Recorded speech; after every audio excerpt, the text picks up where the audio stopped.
이것이 바로 신림동 성폭행 살인범이 손에 끼고 피해자를 폭행한 금속기구입니다. 호신용품으로 판매되기는 하지만 반대로 이렇게 범죄에 악용되기도 하는데요. 이번 사건 발생 며칠 전 광주에서는 한 중학생이 이런 흉기로 싸움을 벌여 입건되는 일도 있었습니다. 호신용품이 양날의 검이 된 셈입니다. 최근 이딴 묻지마 범죄 탓이겠죠. 호신용품에 대한 관심도 폭발적으로 증가하고 있는데요.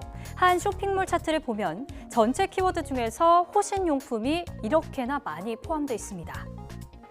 항공기에도 가지고 타려다가 적발되는 사례도 많습니다. 지난달 21일부터 이달 11일까지 전국 14개 공항에서 안보 위해 물품 42건이 적발됐는데요. 이 중 호신용품이 28건, 전체의 66%를 차지했습니다. 특히 너클은 지난 5월 첫 적발된 이후 11일까지 54건으로 눈에 띄게 증가했는데요. 호신용품은 기내 반입 금지 물품이고 위탁 수화물로만 보낼 수 있습니다.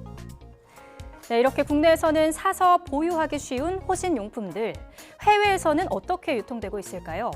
호주와 캐나다 등에서는 마음대로 살 수 없습니다. 미국도 21개 주에서는 불법이고 17개 주에서는 소지 허가를 받아야 하는데요. 지난 5월 캘리포니아주에서는 너클을 판매한 월마트에 벌금 50만 달러, 우리 돈으로 약 6억 7천만 원을 물리기도 했습니다.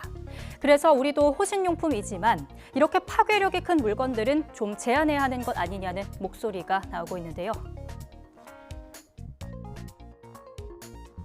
사실 스프레이 같은 경우에도 내가 범죄를 당할 상황에 놓이면 이것을 뿌려서 그 현장을 벗어날 수 있다, 이런 취지인데 사실 공격용으로도 충분히 사용할 수가 있는 것이 피해자에게 이것을 뿌린 다음에 상해를 가할 수도 있는 겁니다. 그렇다 보니까는 그런 부분들에 대해서 어느 정도의 기준점이 있어야 되는 것으로 보이고 그리고 이게 어쨌든 지금 무분별하게 구매를 할 수 있다는 것 자체도 문제가 될 수가 있기 때문에 그런 부분들에 대해서도 조금 논의가 필요한 것이 아닌가 생각합니다.